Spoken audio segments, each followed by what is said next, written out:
예수님의 세 번째 시험이라고 하는 제목으로 말씀 선포하겠습니다. 헨리 나우엔의 글 가운데 깨어짐의 영성의 법칙이라고 하는 글이 있습니다. 존경받는 수도사 한 사람이 젊은 수도사를 훈련을 시킵니다. 딱딱하게 굳어있는 흙덩이 하나를 주면서 이 흙에다가 물을 부으라 그랬습니다. 물을 부으니까 워낙 딱딱한지라 물이 스며들지 못하고 흘러내리는 겁니다. 여러 차례 반복했지만은 역시 똑같았습니다. 그때 이 스승이 망치를 가지고 와서 흙을 곱게 빻습니다. 그리고 그 위에 다시 물을 부으라 그랬습니다. 물이 잘 스며들었겠지요.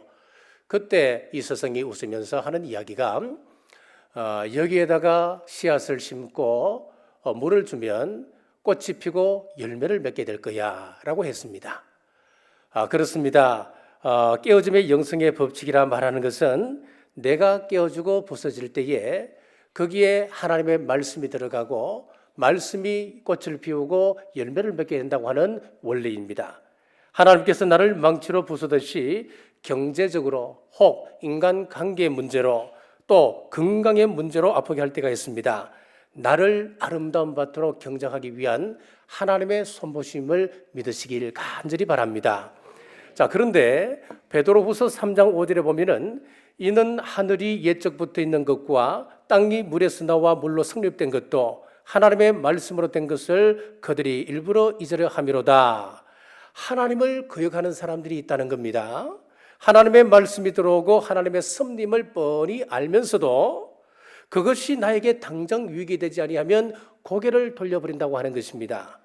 우리가 살아오면서 하나님 말씀에 적시 순종하지 못함으로 인해서 미적거리거나 거부해 보려고 하다가 손해보고 채찍맞고 아파할 때가 한두 번이었습니까? 요한복음 13장 2절 말씀에 마귀가 벌써 시몬의 아들 가룟 유다의 마음에 예수를 팔리는 생각을 넣었더라. 마귀는 먼저 그 사람의 생각 속에 생각을 점령합니다.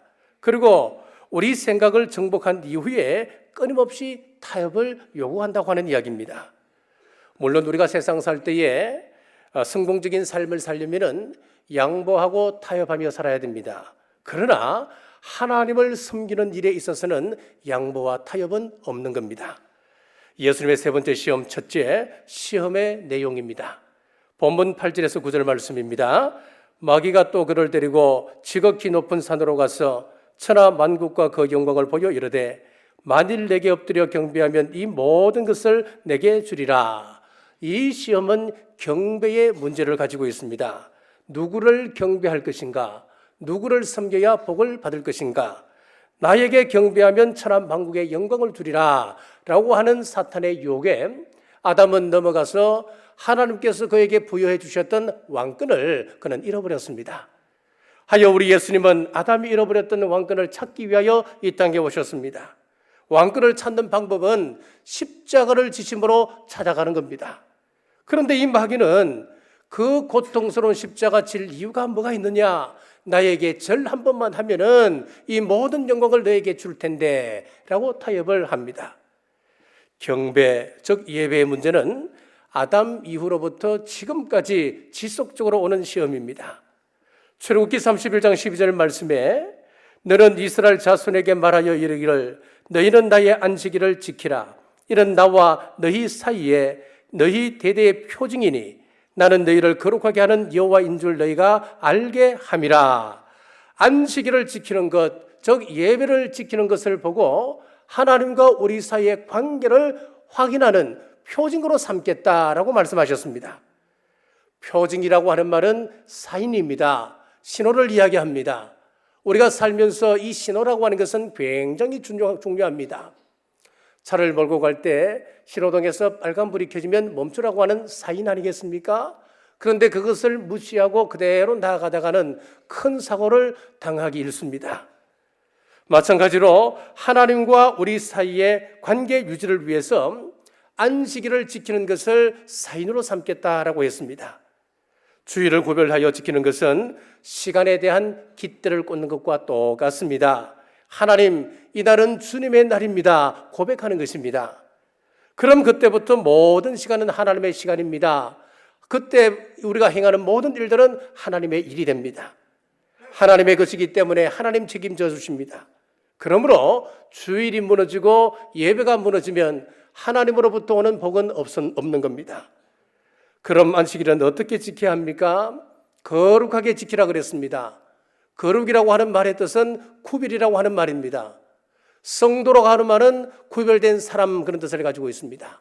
성전은 구별된 장소라고 하는 뜻입니다. 안식일은 구별된 시간 그런 의미를 가지고 있습니다.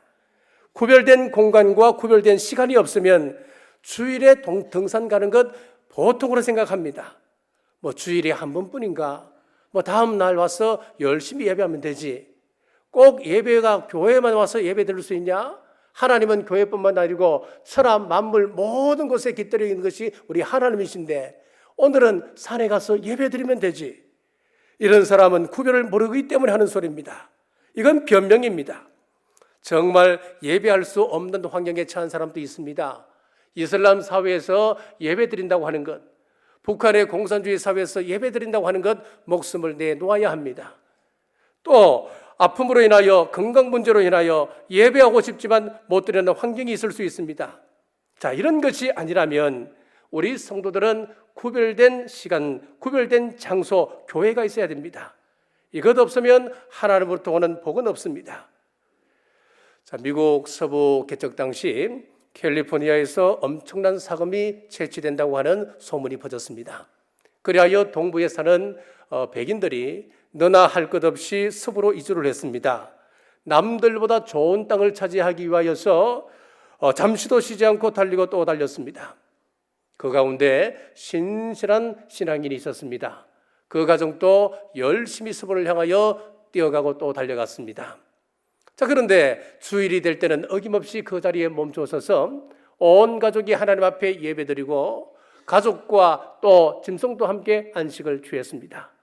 그것을 보고 지나가는 사람들이 비웃었습니다. 아니, 저 사람은 저러다 언제 서부에 도착하노?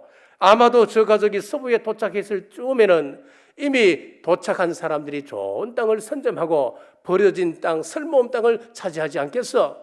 한심한 사람 같으니라고. 피곤해도 장차 있을 그 영광, 장차 있을 그 행복을 위하여 참고 뛰어야지. 한심한 사람이야. 지나가는 사람들이 다 한마디씩 하고 지나갑니다. 남들이야 비웃든 말든 그는 상관하지 아니하고 주일이면 꼭 멈춰서서 하나님 앞에 예배하고 안식을 취했습니다. 그렇게 해서 그의 가족이 캘리포니아에 도착했습니다. 도착해서 함께 출발했던 다른 사람들을 찾아보니까 아직 도착하지 못한 겁니다. 자기가 가장 먼저 서부에 도착한 것이었습니다. 나중에 알고 보니까 정신없이 달리기만 했던 사람들은 골병이 들었습니다. 짐승도 사람도 다 골병이 들어서 쓰러지고 말았다고 하는 것입니다. 하나님의 방법이 늦은 것 같습니다만은 종국에 가서 보면 그 길이 가장 빠른 길임을 믿으시길 주님의 이름으로 축복합니다. 이사야 55장 8절에서 9절에 보면은 이는 내 생각이 너희의 생각과 다르며 내 길은 너희의 길과 다름이니라. 여호와의 말씀이니라. 이는 하늘이 땅보다 높음 같이 내 길은 너희 길보다 높으며 내 생각은 너희 생각보다 높음이니라. 하나님의 말씀 속에는 하나님의 생각이 들어있습니다. 하나님의 계획이 들어있습니다. 그러므로 우리가 말씀 속에 살아가는 것이 가장 편한 겁니다. 우리가 당장은 보면은 우리가 순종함으로 이 시간 나와서 구별된 장소에서 예배 드린다고 하는 것 엄청난 희생일 수 있잖아요. 자, 그런데 그래서 하나님을 믿지 아니하고 편하게 살아가는 것, 그것이 최고라고 생각할 수도 있습니다. 하지만 절대 편한 것이 아닙니다. 그 길은 망가는 길입니다. 히틀러가 1913년 10월 17일 영국을 침략했습니다. 그날이 무슨 요일이냐니까 바로 주일이었습니다. 영국 사람들이 예배드리고 군인들이 안식을 취하는 그 시간, 영국을 침략하면 쉽게 무너뜨릴 수 있다고 그는 생각했습니다. 그런데 웰링턴 장군의 반격으로 그는 처참하게 패하고 결국은 자살로 생을 마감하게 되었습니다. 일본을 보십시오. 1941년 12월 18일 미국의 진주만을 기습적으로 공격했습니다. 그날이 무슨 요일입니까? 주일이었습니다. 주일날 아침 군인들이 예배드리고 안식을 취하는 그 시간, 그들을 공격하면 쉽게 미국을 이길 수 있다고 생각했습니다. 그런데 4년 후에 원자탄이 일본에 떨어지고 결국 일본은 패망하고 말았습니다. 주일은 주님의 날입니다. 그날을 인간적인 방법으로 전쟁을 벌일 때에 하나님께서 반드시 징벌하셨습니다. 그러므로 주일은 자신의 유익을 위해서 쓰는 날이 아닙니다. 자신의 욕심을 위해서 일하는 날도 아닙니다. 주님의 영광을 위하여 구별된 예배가 있어야 됩니다. 이 날을 철저히 구별함으로 하나님 주시는 복을 누리시는 우리 모두 되시길 주님의 이름으로 축복합니다. 두 번째, 사탄의 전략입니다. 9절 말씀을 보십시오. 만일 내게 엎드려 경배하면 이 모든 것을 내게 주리라. 경배의 대상은 우리 하나님 한 분밖에 없습니다. 그런데 사탄 마귀는 자신에게 경배하라, 끊임없이 예배의 문제를 가지고 유혹합니다. 자, 구약 성경에서 보면은 애굽의 바로가 나옵니다. 바로가 나오는데 그 바로의 모습이 전형적인 사탄의 모습을 하고 있습니다. 그래서 우리가 바로를 잘 살피면 사탄이 어떻게 우리를 유혹하는지 알 수가 있습니다. 자, 첫 번째 전략입니다. 애굽 땅에서 예배하라라고 했습니다. 출애굽기 8장 25절 말씀입니다. 바로가 모세와 아론을 불러 이르되 너희는 가서 이 땅에서 너희 하나님께 제사를 드리라. 바로가 신앙생활은 하라, 예배는 드리라. 하지만 어디서 하라는 겁니까? 나가지 말고 애굽 땅에서 예배하라라고 타협을 했습니다. 뭘 그리 먼 교회까지 가서 예배 드리느냐? 집에서 예배 드려도 되지라고 합니다. 물론 집에서 예배 드려도 됩니다. 인터넷에서 들면 주옥 같은 하나님의 말씀, 설교 말씀이 흘러나옵니다. 좋은 말씀들이 많습니다. 하지만 공예배는 교회에 와서 드려야 합니다. 폴 트루누에가 말했습니다. 혼자서 할 수 없는 두 가지가 있다. 하나는 결혼이고 하나는 그리스도인 되는 것이다 라고 했습니다. 그렇습니다. 혼자서는 그리스도인이 될 수가 없습니다. 봉사가 있고 희생이 있고 교제가 있는 곳, 그것이 바로 교회입니다. 우리가 이곳에 나오기까지 얼마나 희생이 따릅니까? 이런 공휴일 날인데도 불구하고 아침부터 일어나서 준비해서 이곳에 나온다고 하는 것, 얼마나 큰 희생이 따릅니까? 다른 사람들은 쉽게 외국에도 다니는데 우리는 예배 때문에 이 예배를 지키기 위하여 외국에 한번 제대로 나가지도 못하지 않습니까? 봉사자들은 출근한 날보다 어떤 면에서 보면 더 신경 쓰이고 힘든 날이 주일입니다. 이런 희생으로 봉사와 친교가 있을 때 그것을 교회라고 하는 것입니다. 그럼 광야로 나가야 된다라고 했을 때에 세상을 등지고 살아라 그 말이겠습니까? 절대 그런 의미가 아니에요. 성도들은 세상과 더불어 살아야 됩니다. 불신자들과 함께 부대끼며 살아야 됩니다. 직장 생활하며 직장 동료들과 함께 어울리며 살아야 됩니다. 하지만 어울리기는 하되 우리는 구별된 사람이라고 하는 이 생각을 가지고 있어야 됩니다. 사탄의 첫 번째 전략이 먹히지 않자 두 번째 전략을 펴니다. 출애굽기 8장 28절 말씀입니다. 너희가 너희 하나님 여호와께 광야에서 제사를 드릴 것이나 너무 멀리 가지는 말라. 자, 첫 번째, 광야로 나가지 말고 애굽 땅에서 드리라 했습니다. 그런데 모세의 대답은 노우였습니다. 나가겠다는 겁니다. 그러니까 할 수 없이 바로가 좀 더 마음을 여는 것처럼 보입니다. 좋다. 그럼 광야에 가서 예배를 드려라. 그런데 조건이 있다.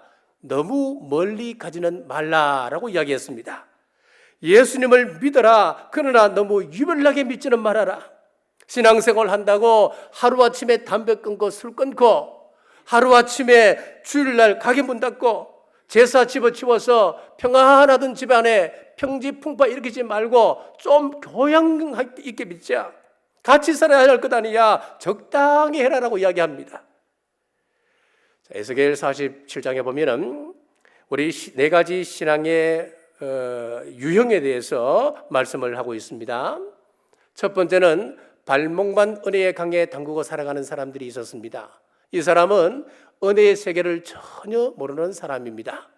두 번째 부류는 무릎까지 물을 담그고 있는 사람이 있습니다. 하나님 앞에 나와 무릎 꿇고 기도합니다. 응답도 곧잘 받습니다. 그러나 가치관의 변화는 없는 것입니다. 세 번째 부류는 가슴까지 들어가 있는 사람이 있습니다. 우리가 하나님 앞에서 말씀을 받습니다. 말씀을 받을 때 은혜 받습니다. 아멘으로 받습니다. 그러나 세상 속에 나가면 그의 삶은 여전합니다. 마지막으로 강물에 몸을 띄우며 헤엄치는 사람이 있습니다. 이 사람을 가리켜 하나님의 백성들, 성도라고 이야기합니다. 마귀는 또 협박합니다. 너무 멀리 나가지 마라. 나가면은 빠져 죽을 수도 있어. 은혜의 강에 들어가지 못하게 합니다. 오늘날 한국교회가 왜 사회로부터 지탄받고 있습니까? 700만 성도라고 이야기합니다. 700만 성도가 있는데도 불구하고 왜 우리는 이 사회가 어둠에도 불구하고 빛의 삶을 살지 못하는 거 있는 겁니까? 그것은 바로 너무 멀리 가지 말라고 하는 바로의 이 타협에 우리가 따라가는 것 때문에 그렇지 않을까요? 사랑하는 남가족 여러분, 너무 멀리 가지 말라는 사탄의 유혹에 넘어가지 말기를 주님의 이름으로 축복합니다. 자, 첫 번째, 애굽 땅에서 예배드리라. 두 번째, 광야에 나가서 예배는 드리되 너무 멀리는 가지 말라. 자, 이 두 가지 타협이 실패로 돌아가자 세 번째 타협안을 냅니다. 출애굽기 10장 11절입니다.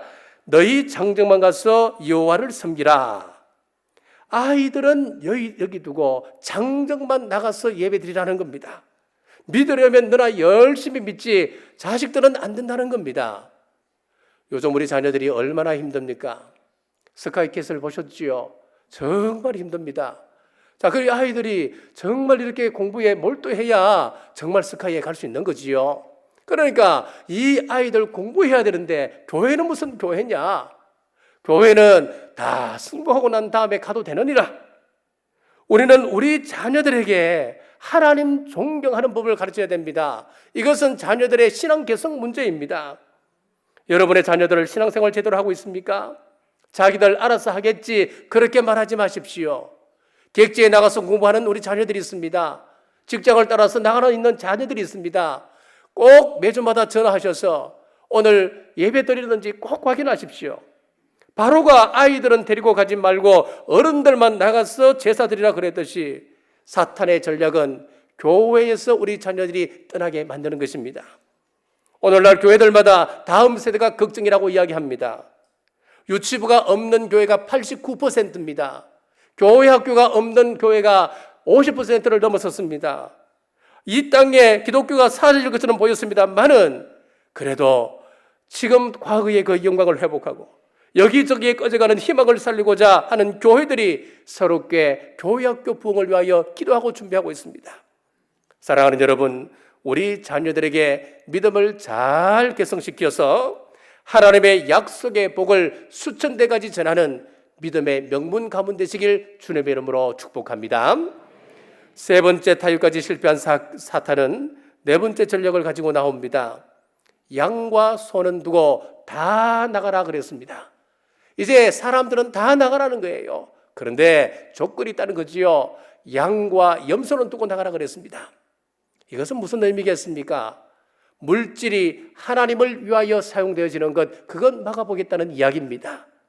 열심히 교회 다녀도 좋다. 물질은 바치지 말아라.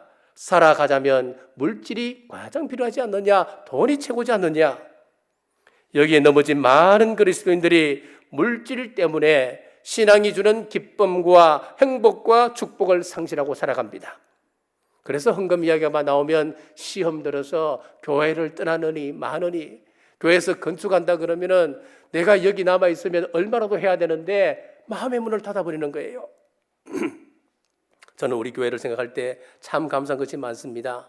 최선을 다하여 정직하게 하나님 앞에 11조를 구별하는 사람들, 선교를 위하여 구제를 위하여 우리 함께 연보합시다 했을 때에 온 정성을 다하여 힘을 모아 참여하는 성도들, 어떤 교회보다 헌금에 모범적입니다.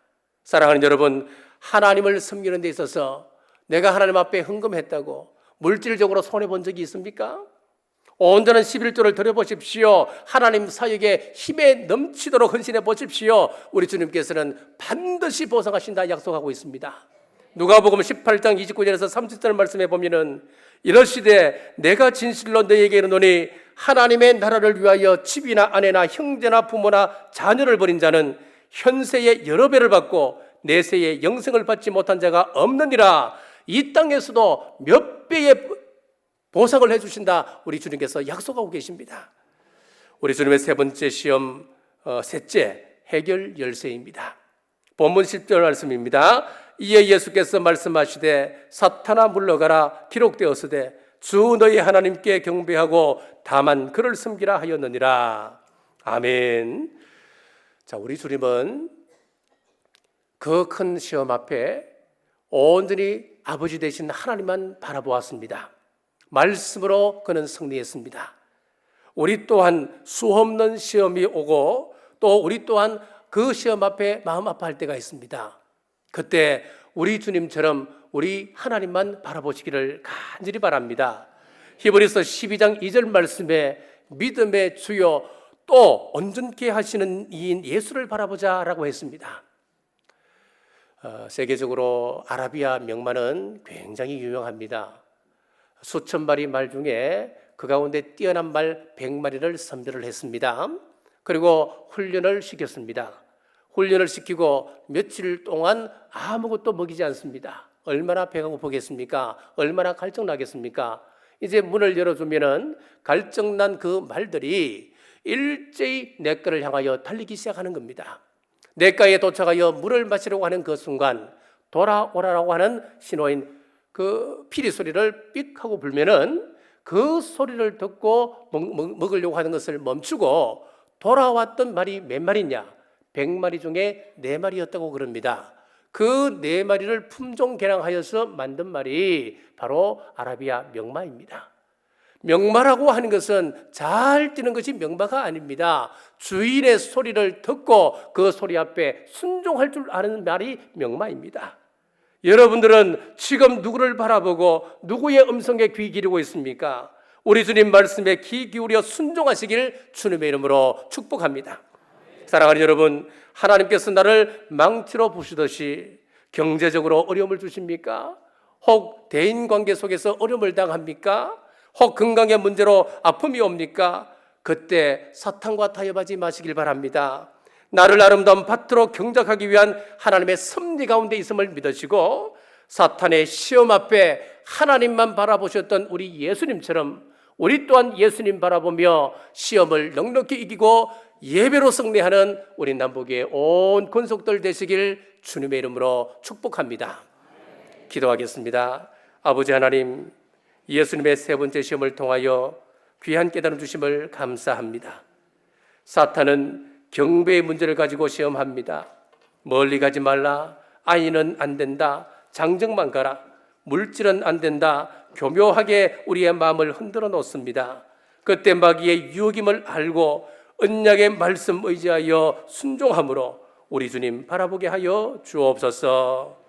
다시 오실 예수님 이름으로 간절히 기도드리옵나이다.